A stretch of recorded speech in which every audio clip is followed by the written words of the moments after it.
Good morning and welcome. My name is Joe Johnson.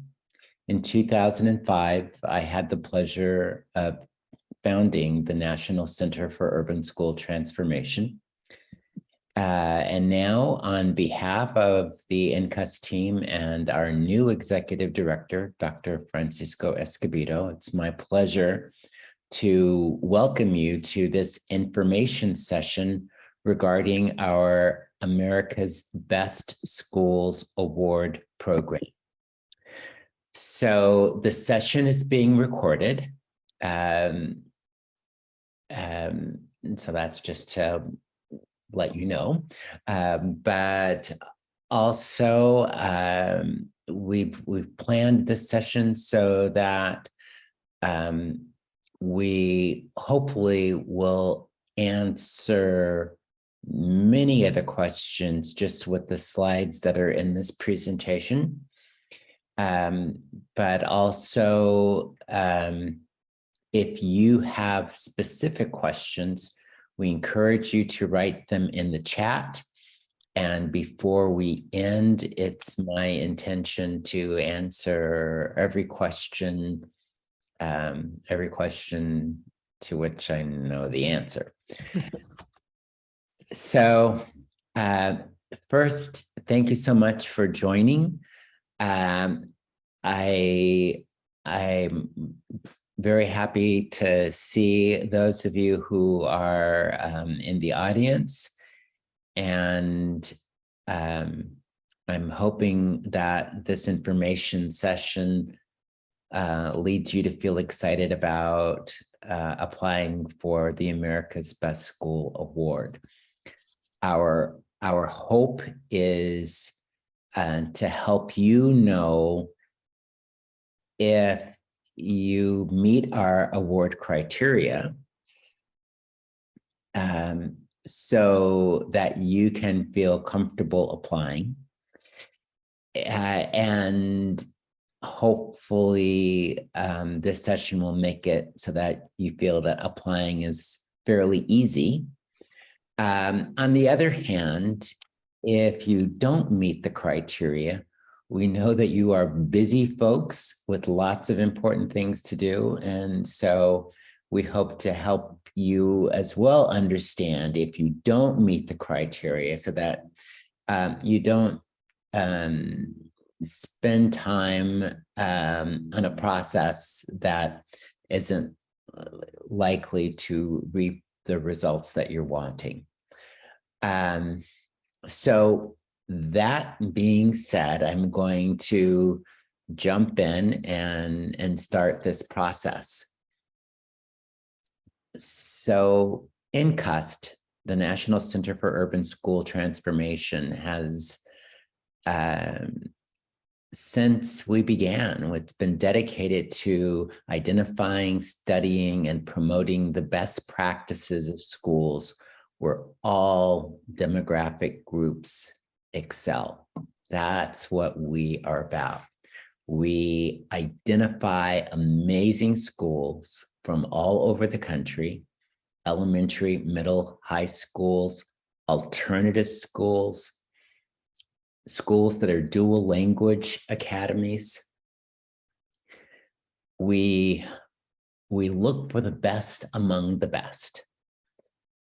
And we have specific notions about what best means, because we believe that the best schools get outstanding results for every demographic group of students. When we identify those schools and award them, we also study them, because we want to learn from those schools and we want to help other schools learn from their best practices. So over the years, we have identified 167 schools, and they're in 25 states and the District of Columbia. And each one of those schools have achieved amazing results on various indicators, and they achieve those outstanding results for every demographic group of students they serve. So in this session, I want to help you understand reasons for applying. And we want to help you know which schools should apply and help you kind of make a decision about should your school apply. We want to give you some of the most important details about the application selection process. And in that regard, there are some non-negotiable criteria. And so we want to help you understand what are those non-negotiables. We want to also help call out a few important differences from prior years for those of you who may have been awardees in the past, or if you've participated in the process in the past. We want to clarify what some of those differences are. And then we also want to talk about some of the factors that have distinguished previous winners. So one issue is meeting our minimum criteria, but there's a lot of schools that meet our minimum criteria that don't get awarded as America's best schools. And so we want to help everyone understand what are some of those factors that have been most impressive about those schools that have been awarded. And we will throughout, but at the end, we will quickly summarize the calendar of dates for your information, and we will provide contact information if you have questions. This information session is not intended to be the last word. So if you have questions, we will still want to answer them. This recorded session will be made available on the NCUST website. As well, I believe we have a couple of additional information sessions planned. So, all that being said, we will begin. I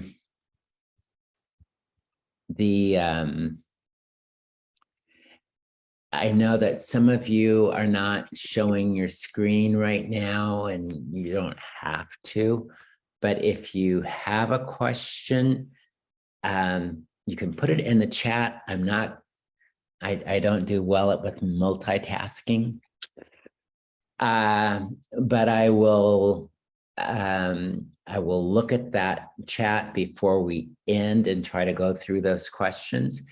You're welcome, if you want to show your screen, just even if you do so briefly, to raise your hand. And I would be happy to call on you and answer your question in that manner, especially if there's something that I say that needs additional explanation in order to make sense to you. Okay, so reasons to apply. We're going to talk about the recognition, the prizes, and what we consider national leadership opportunities. So, you know, in this particular time, I believe more than ever, it is important to recognize outstanding educators, students, families. You know, everybody's focused right now on learning loss. And I understand that that is appropriate, but I think more than ever, it is important to acknowledge educators for that strong evidence of learning gain when educators have worked diligently through this pandemic to generate outstanding outcomes for all the students they serve. And so I think it's really important for everyone to look for opportunities to recognize schools for the good work that they're doing. And for those of you in district roles, I think when you encourage your schools to apply, should they meet the eligibility criteria, it's an expression of your recognition of their accomplishments.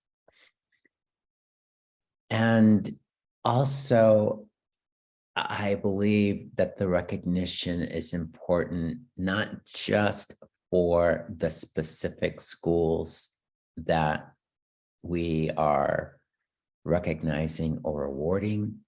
It's also important because there are still, unfortunately, so many schools across the country where folks may assume that there isn't much that can be achieved for certain diverse groups of students.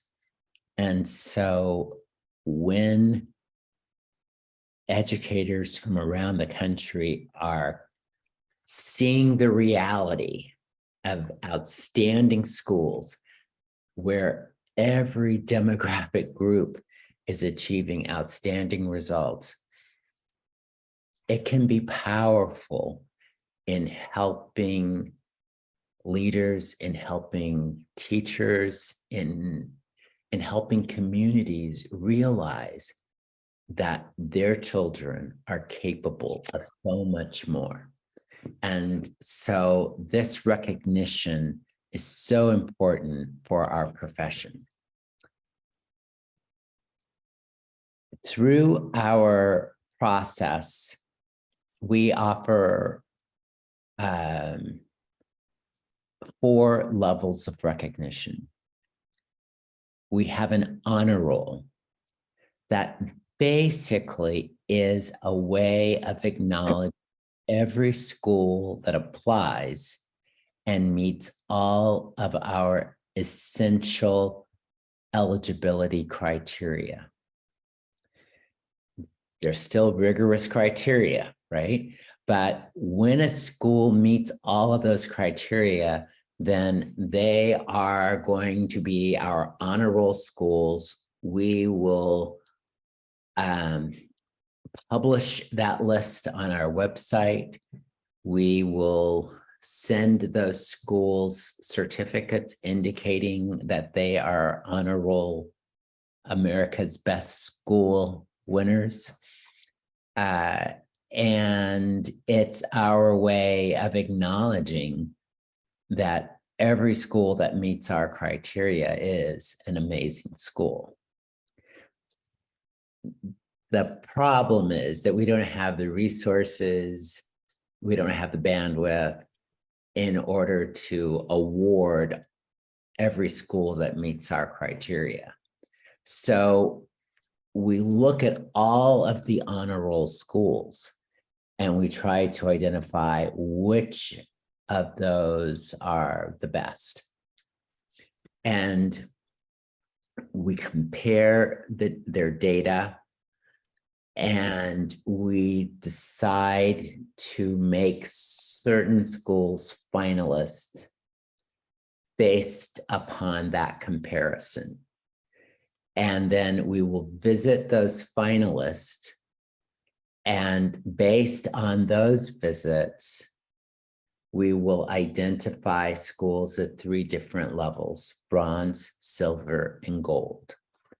And so all of those winners, bronze, silver, and gold, will receive an expense-paid trip for 2 to the America's Best School Symposium in San Diego, May 4th and 5th, 2023. We give them a very large banner with their school's name, announcing that they are an America's Best School Award winner for 2023. We give them a certificate for the wall in the school office. And we give the school bumper stickers. There's one that the school can give to parents that says, my child attends one of America's best schools. And we give one to the staff of the school that says, I work at one of America's best schools. And we give enough of those for basically all of your students and all of your staff. We give cash awards. They're small, but we're a little nonprofit that doesn't have a lot of resources. Bronze award is $1,000. The silver award is $2,500. The gold award is $5,000. We would love to be able to give more, but that's where we are right now. All of the schools will have profiles on our NCUST website. And then for the winners, there's an opportunity for the students within the school to participate in our America's Best Schools Student Speech Contest. And we give cash awards to the student winners of the speech contest. So those, some information about the prizes. We believe that all of our winners are models of equity and excellence. And so we try to do the best we can to help other schools learn about and learn from the schools that we have awarded. And we try to nurture a community of our winners. So we invite previous winners to help us with site visits to the schools that are applying. So a school that is a winner has an opportunity to stay connected, to stay involved. We have written articles and books, and so for instance, we've had articles recently in Educational Leadership and the American School Board Journal that have featured schools that we have awarded. We have 4 books that NCUST has published that feature schools that we have identified and studied.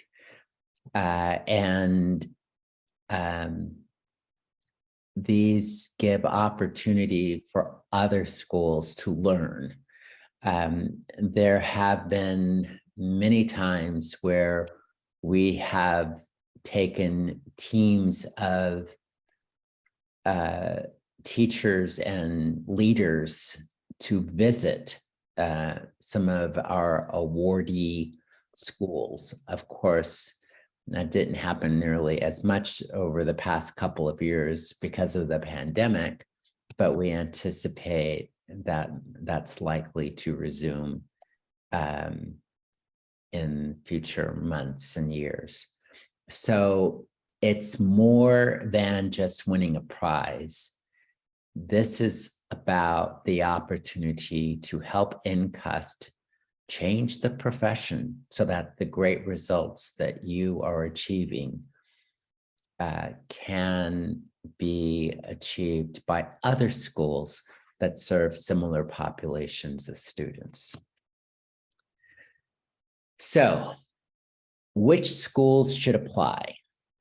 So we're going to talk about these 5 bullets: selective admissions criteria, serving low-income communities, outperforming state averages on state assessments, having every racial ethnic group and low-income students outperform state averages, and having few suspensions and expulsions. These are the non-negotiable criteria. And so I'm going to talk in some specific detail about what each of these means. The only schools that should apply are schools that satisfy all of these non-negotiable criteria.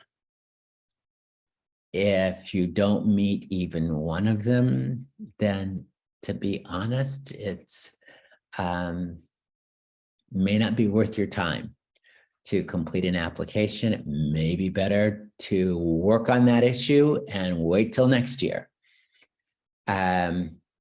So let's get into what these mean. And again, remember, if you have an immediate question, please show yourself on the screen, raise your hand, and I'm happy to answer your question. So let's first talk about selective admissions criteria. So in the application, we ask you about the enrollment criteria for your school. It is fine, perfectly fine, if you have enrollment criteria that address your attendance area, based on where students live. It's perfectly fine if you have enrollment criteria that says, well, we enroll children on a first come, first served basis. All that's fine. What's not fine is if there are any academic criteria that get factored in to who gets enrolled and who doesn't. So in other words, if students have to submit prior report cards and somebody looks at that and says, not Joe, he's not going to be one of our students, then that's what we call selective admissions. And schools that have selective admissions may be wonderful, may be fantastic, but that's not who we choose to focus upon with this process. So if the school has academic criteria that students must meet in order to get enrolled, or if the school has academic criteria that students have to continue to meet in order to stay enrolled, then they do not meet our criteria. And we just ask respectfully that if that's the case for you, that you not apply. There is one exception. There are some schools that may basically be neighborhood schools, but they may have a program at the school that may have some selective admissions criteria. So for instance, we've seen schools where it's a typical public school, but they have a gifted and talented program that takes children from throughout their district.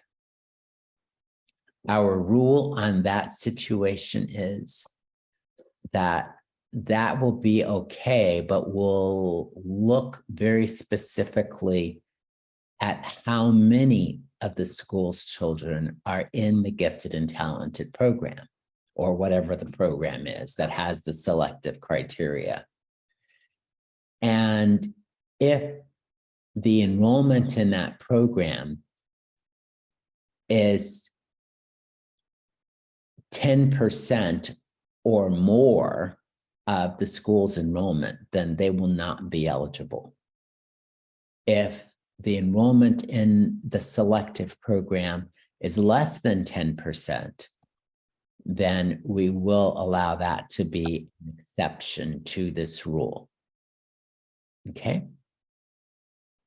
Yes, please, a question. Thank you very much. So I have a question. One of our schools that I think would probably could do well in this situation. They don't have a special ed program on their campus. They don't have special ed. Anybody that lives in their boundaries, there's other special ed programs that they go to in the district. Would that be a disqualifier for them? Not necessarily. So,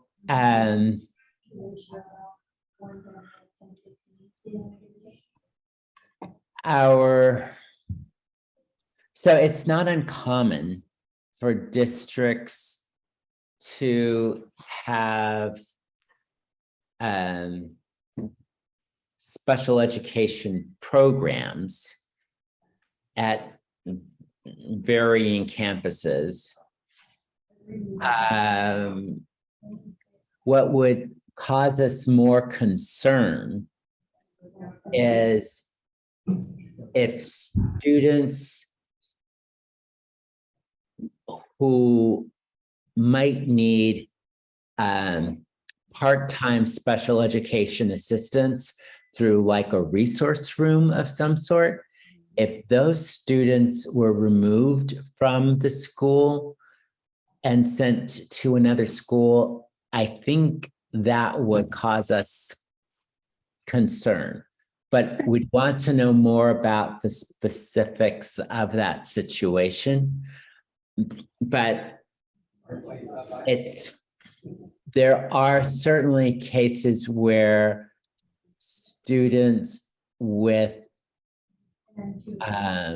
more involved, more severe disabilities are placed in different district schools. Sure. That would not cause us concern whatsoever. Yeah, we have two very high performing schools, and they both have RSP and speech, but they don't have the mild, moderate, or the moderate to severe SDC classes. So so that's okay then. Okay, perfect. Okay. Thank you. Great question. Thank you for asking. Are there other questions about selective admissions? Okay. So low income criteria. There are different low income criteria depending upon the grade level served. So for elementary schools, and this includes schools where the highest grade served is grade 6 or lower, they can apply for the award if 60% or more of the students met low-income criteria in 2021, in 21-22, and in this current year. For schools that we might think of as middle schools, where the highest grade is 7, 8, or even 9, those schools can apply if at least 50% of the students meet low-income criteria for each of those years. For schools that are considered high schools, where the highest grade is 10, 11, or 12, they can apply only if 40% or more of the students meet low-income criteria.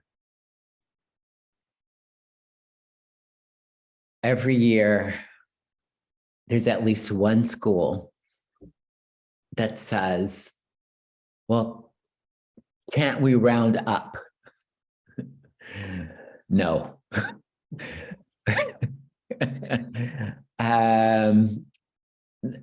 This is the bottom line, and we stick with it. So if your elementary school is 59.9% low income, then we say, sorry, it's not going to work. So, and we need the qualifying percentage to be there for the previous 2 years and for the current year. Okay. Any questions about the low income criteria?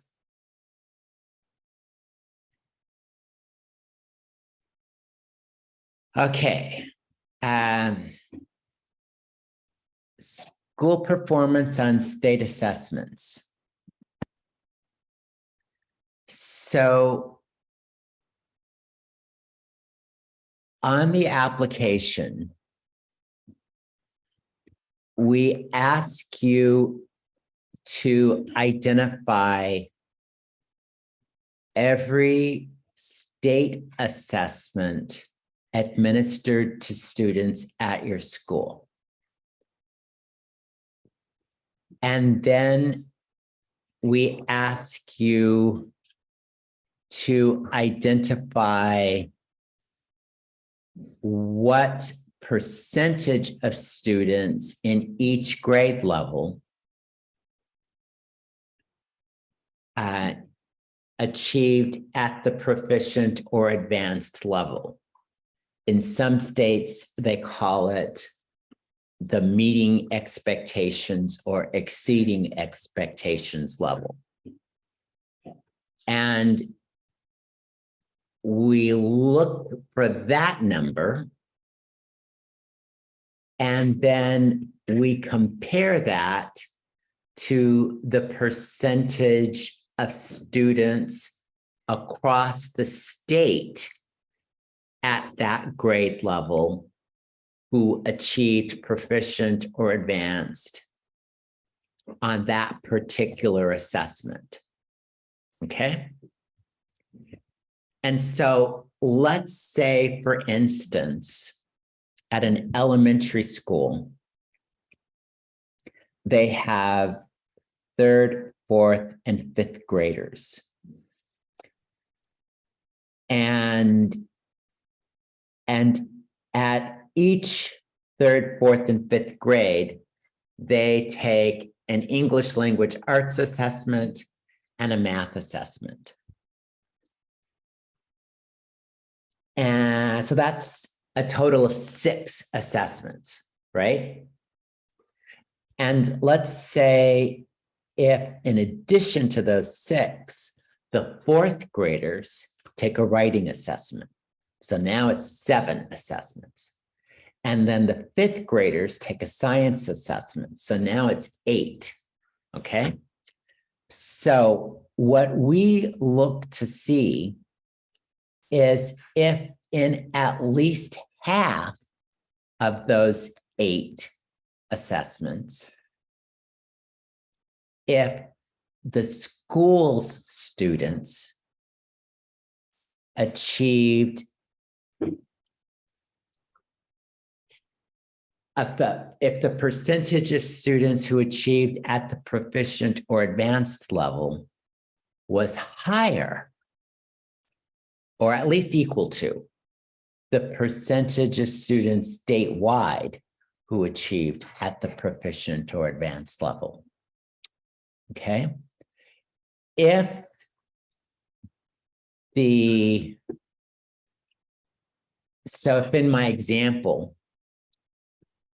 if on at least 4 of those 8 tests, the students at the school outperformed the statewide percentages, then that would be a school that met this particular criterion.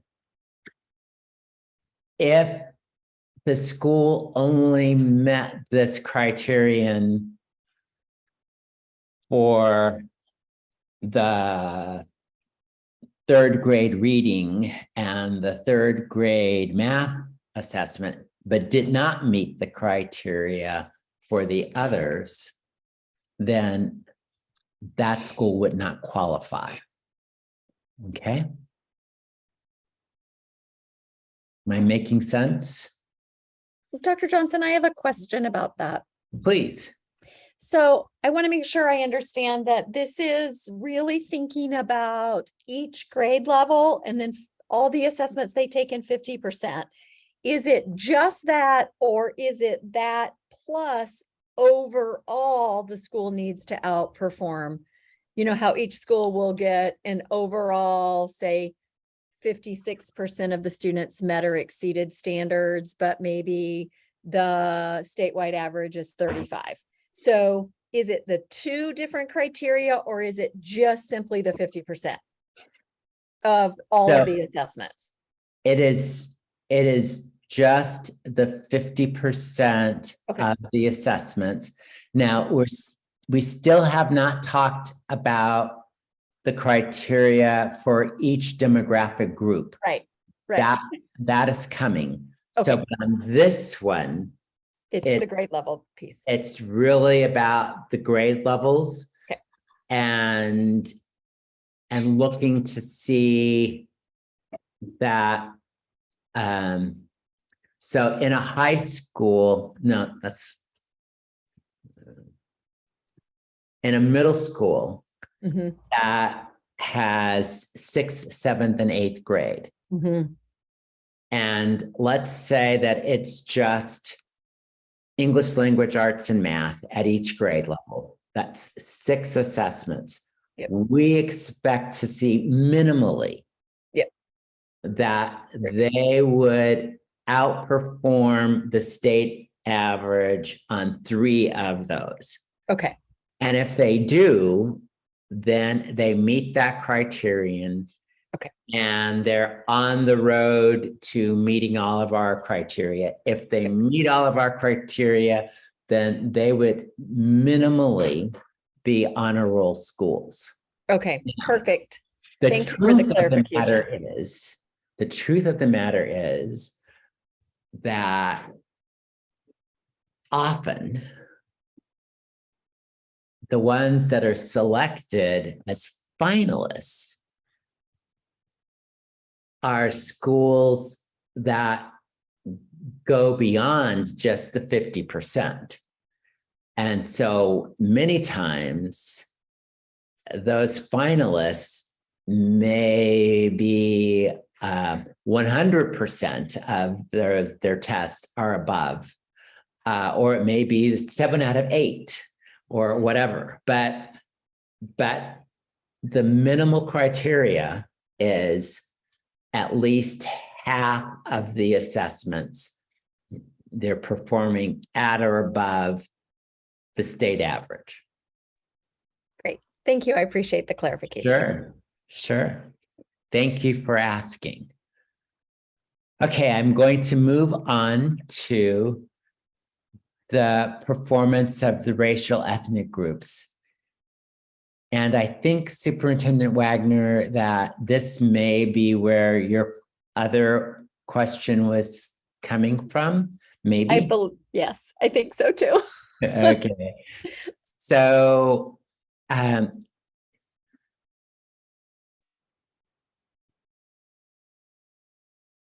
with the grade level performance,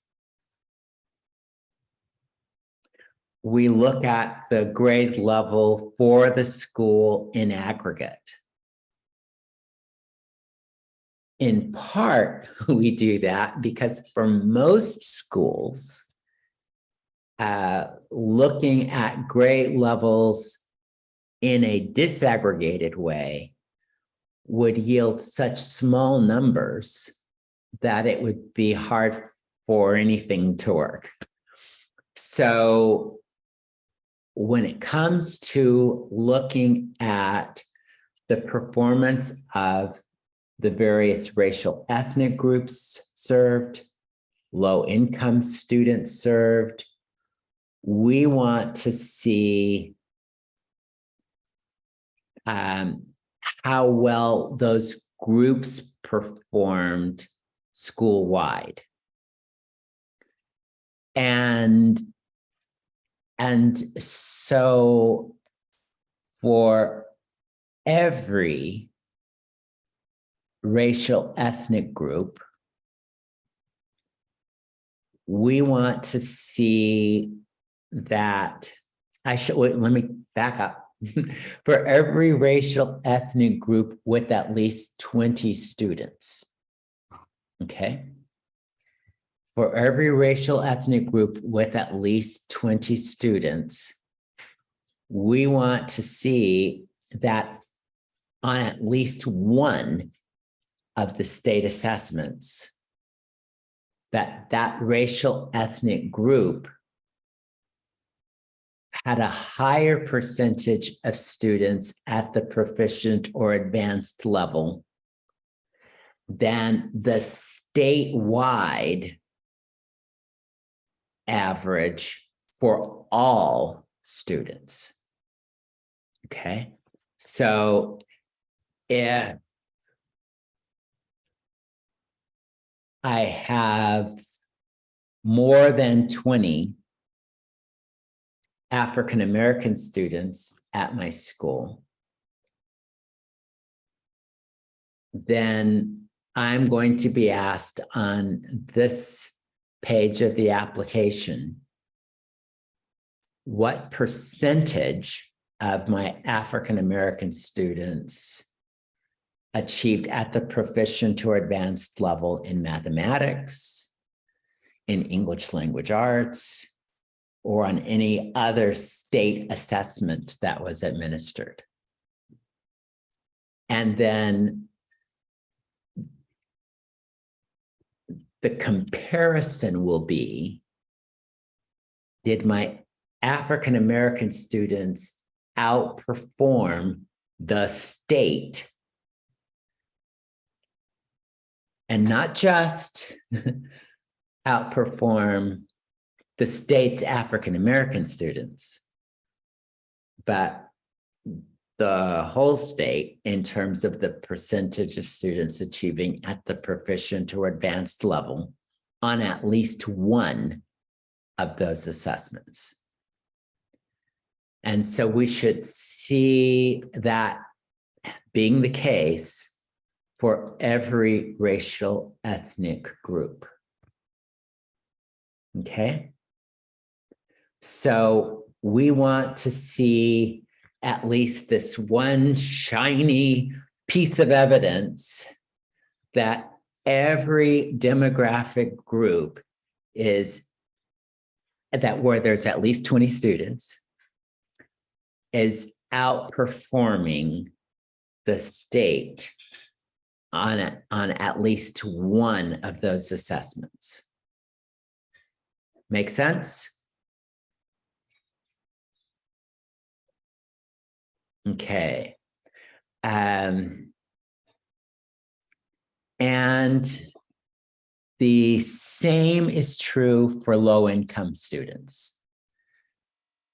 We want to see that when we look at the low income students at your school, that we find that a higher percentage of students are achieving at the proficient or advanced level than the overall state on at least one of the state assessments. Any questions about this? Dr. Johnson, I'll do one follow-up question to this. I Sure. apologize for No, don't, hogging the please. time. One of the things that I know we're in the middle of doing our data analysis right now. In fact, I'm going to have to log off in about 7 minutes to go to this meeting. But a concern I have is the deadline for application. In contrast to when CDE may release the statewide aggregate data, they're saying it's going to be on the dashboard. Any thoughts about that? Any polite thoughts, you mean? Well, I tried to say the politically correct question. Yeah, I get it.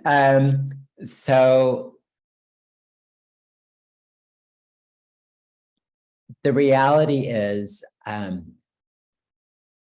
that we will work with the realities. Okay. And so in most states, they have already released the statewide data. And so it's possible for schools to start making those comparisons now. Great. In California, they haven't. And so that makes it difficult. Yeah. We would like to believe that before November 30th, when applications are due, that the state will have released those data and made it such that schools can these determinations can be made. Okay. If that isn't the case, we want schools to go ahead and apply, and we'll have to figure out what we'll do. Because my thought was we could apply and just give our current data, because obviously we're analyzing that right now, thinking Yes. about that, and Yes. then have to just sort of cross our fingers that Well, did in fact meet that non-negotiable criteria once the state data is released. right. And that is certainly that may be the reality that we have to deal with. Okay.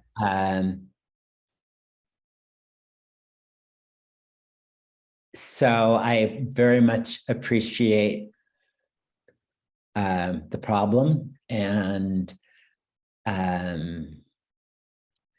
I'm hopeful that the issue will be resolved well before November 30th. You and I both. All right. Yeah. Thank you, Joe. I appreciate it. Okay. The last of the non-negotiable issues is suspensions and expulsions. And so for every demographic group served where there's more than 20 students, we ask for the number of students enrolled, and we ask for the number of students in that group who were suspended or expelled at least once. And we ask for the total number of days lost to suspension and expulsion for that group. And so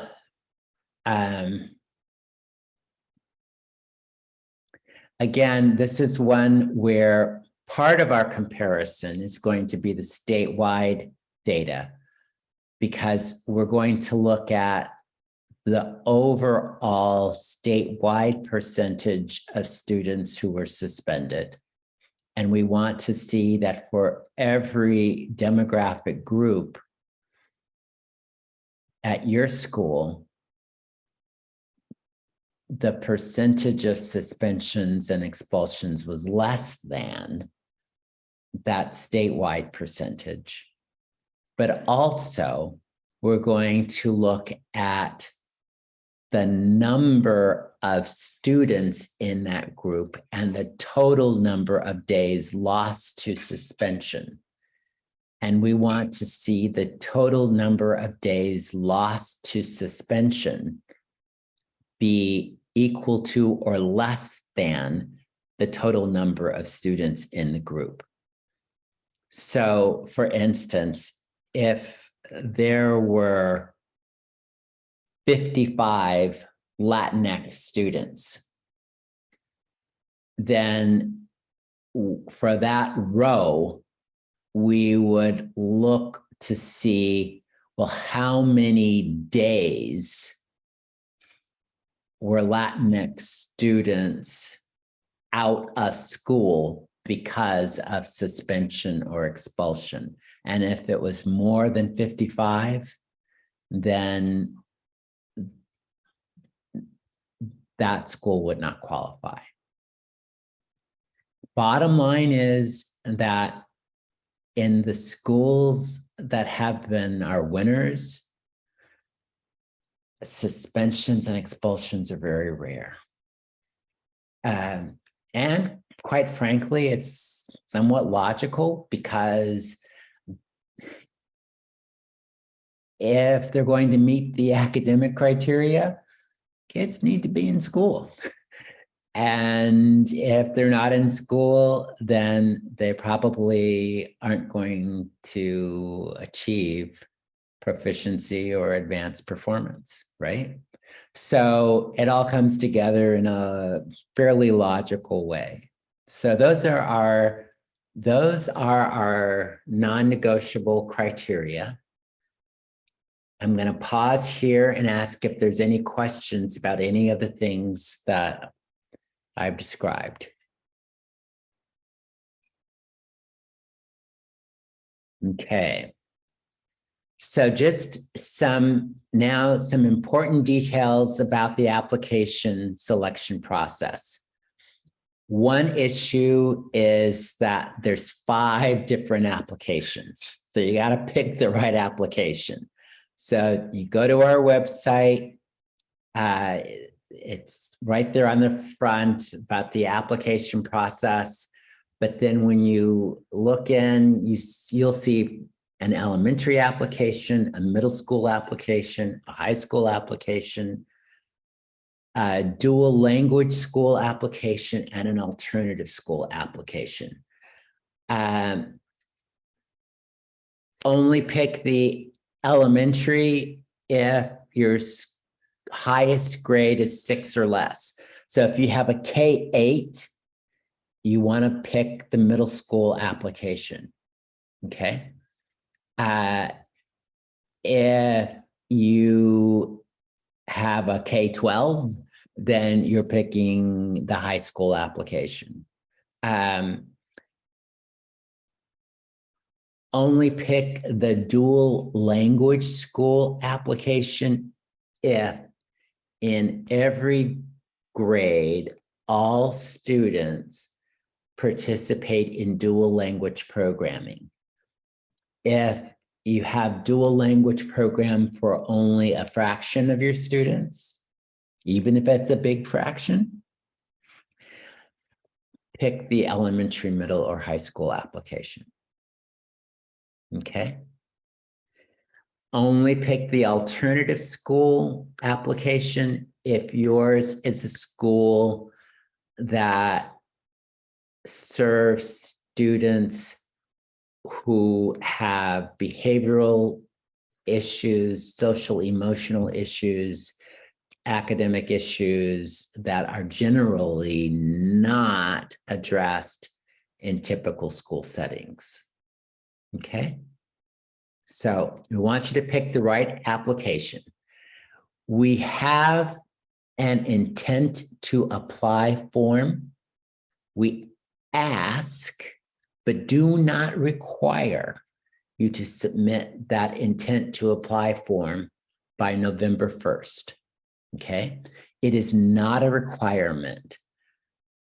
It helps us in our planning processes to know approximately how many applications we're going to have, where the applications are coming from, but it is not something that is required. Okay.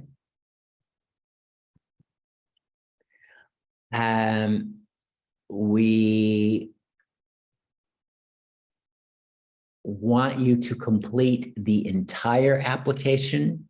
So I just went over the non-negotiable pieces. Some folks in the past have done the non-negotiable pieces, but haven't completed the other parts. That's not going to get you very far. So because we will use all of the answers, all of the parts of this to help determine who will be the finalist. There are, I think, 4 or 5 items where we ask for a narrative.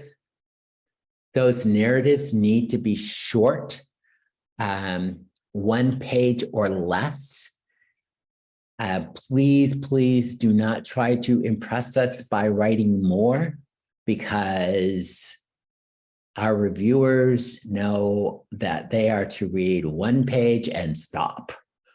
So it's not a good use of your time to write more.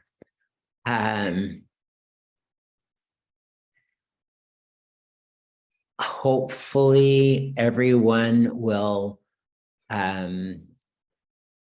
the time they submit the applications, they will have their state data, and they'll be able to use data from the state website to help complete the forms.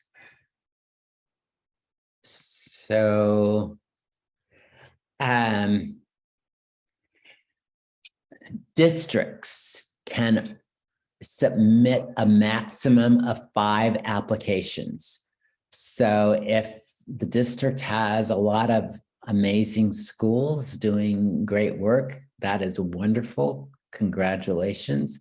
But the district needs to decide which 5 schools would then be sent forward through this process. When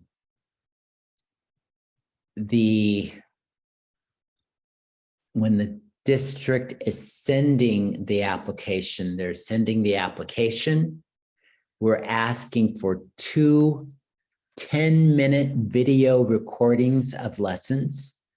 So only 2 and max of 10 minutes. We've had some schools say, oh, but we have so many teachers. That's wonderful. That's great. But kind of like Noah and the Ark, only 2, only 2. And all of this, oh, and we're asking that you send 15 to 20 digital photos of your school. And all of that needs to come to NCUST by November 30th. Needs to be in our office by 5 p.m. on that day in order to be ensured consideration. And then as soon as NCUST receives your package, then we'll send a confirmation email so that you know that it's received. Okay. And then we will go about selecting honor roll schools.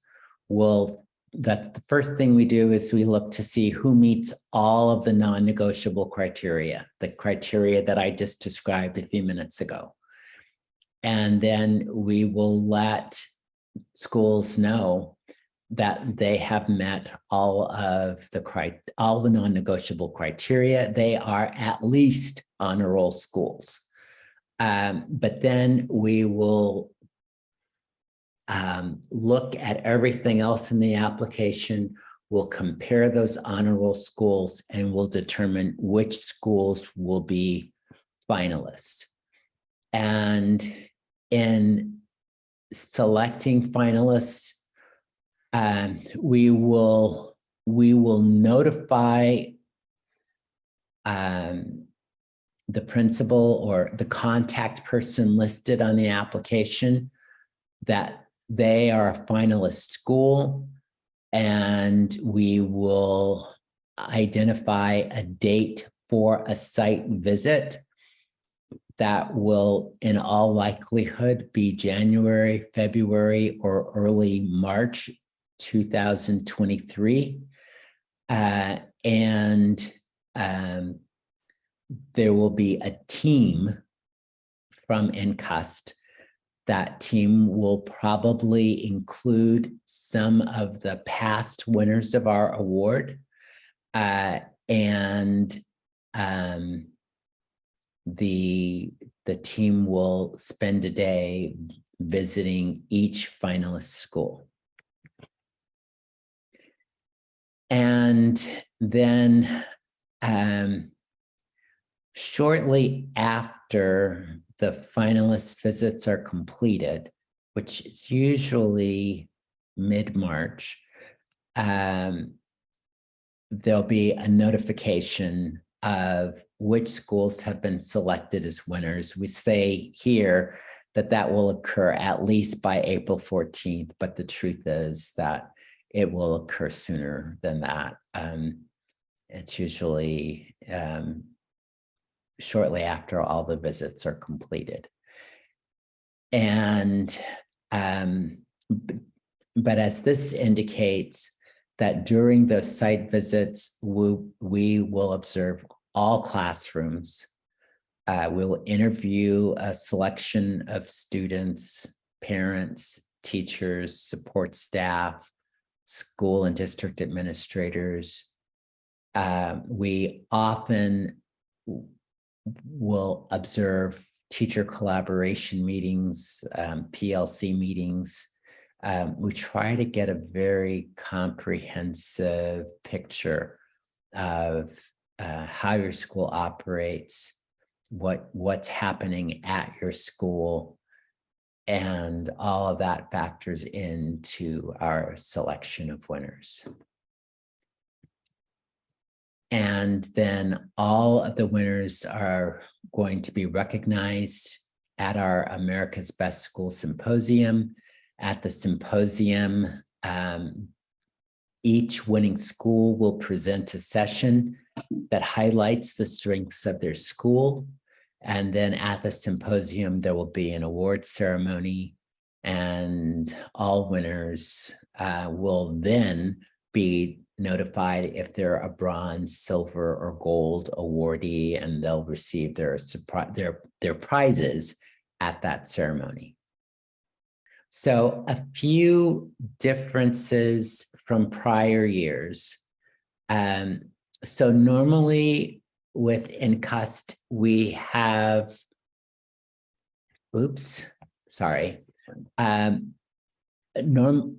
normally with NCUST, we've had a rule that says if somebody has won, they cannot apply again for 3 years. Well, our last winners were awarded in 2020. And so for all of our past winners, since the award will be for 2023, they're all eligible to apply. So all prior winners may apply. Another difference is that in the past, there was an urban location requirement. That is no longer the case. We're not calling this America's Best Urban Schools. We're calling this America's Best Schools.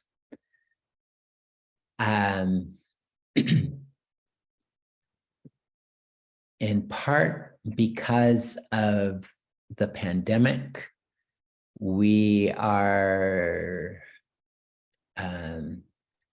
asking for attendance data, but we don't have an absolute non-negotiable criterion regarding attendance for this application. So we still want the data, but there isn't a minimum criterion that's non-negotiable. In previous years, we've always required more than 1 year of achievement data. But again, because of the pandemic, we're only requiring 1 year of achievement data. And we have in prior years required that each racial ethnic group has to equal or exceed the statewide percentage on 2 state assessments, but this year the requirement is that they must equal or exceed statewide percentage on at least 1 state assessment. Those are the major differences from the prior years. Okay. And it's just a few factors that distinguished previous winners. So in terms of the applications,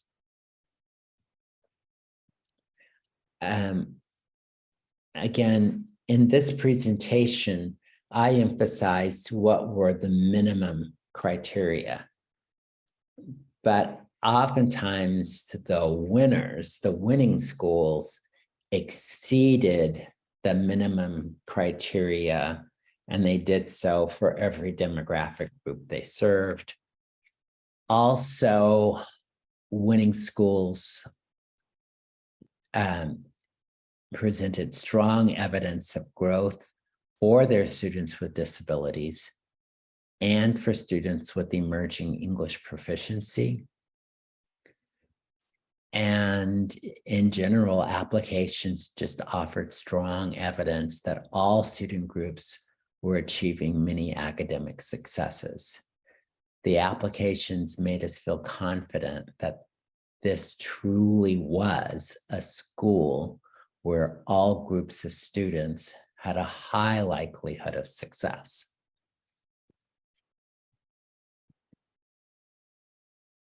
When we conducted our site visits,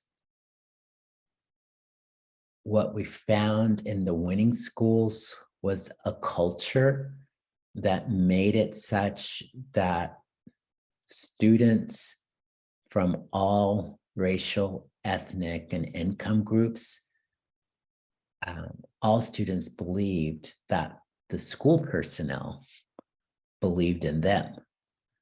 And all students were feeling like their teachers, their counselors, their support staff, that they were committed to ensuring their academic success. And in the winning schools, school personnel were similarly convinced that their administrators believed in them and were committed to ensuring their professional success. But beyond those cultural issues, we found that there was truly rigorous curriculum for all students. Lessons were designed in a way that seemed to ensure that all students would learn challenging academic standards. And we saw teachers who just seemed determined to make sure that all students, regardless of background, regardless of home language, regardless of whatever the situation, they seemed determined to ensure that all students would learn the objective that they were endeavoring to teach. And there was just an awareness on the part of the students, all of the students, that they knew that their teachers expected them to work hard and excel, and that they would benefit from high quality support that would help them excel. Also, in terms of curriculum, we saw a lot of evidence to suggest that all students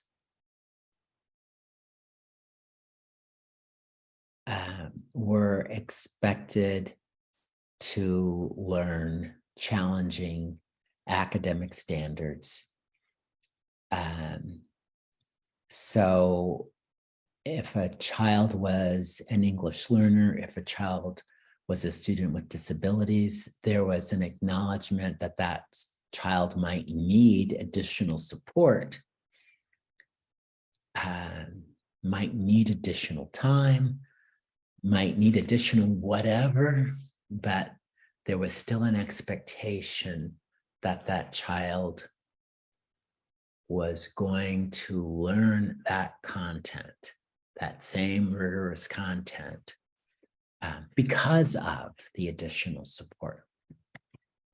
And then in the winning schools, we just saw high rates of engaged students, engaged student behavior focused on the specific academic objective that was being taught. We heard student voices often more than we heard teachers' voices, because students were truly engaged in learning.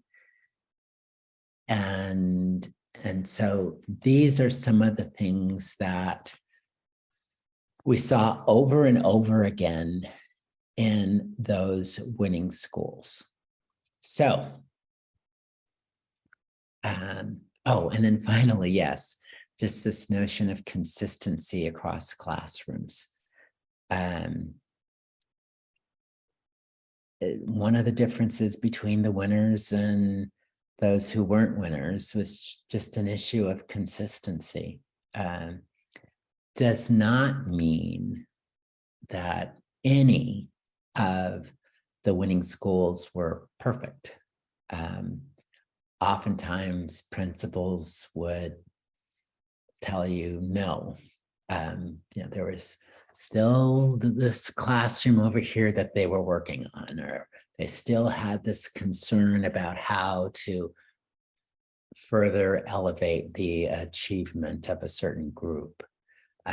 No one claimed perfection, but there was this higher level of consistency. There was this greater sense that every child, regardless of demographics, was going to excel at their school. So, calendar, the applications are available now. And although not required, we would love to receive your intent to apply form by November 1st. The applications are due November 30th. And the honor roll schools and finalists will be announced before January 13th. And then the site visits will be scheduled January, February, early March. Winners announced before April 14th, symposium on May 4th and 5th. Okay, I think that's it, except to say that a great way to get your questions answered is by emailing us at ncust@sdsu.edu. That actually may be the best way to get your questions answered. And as I said, there will be a couple of more information sessions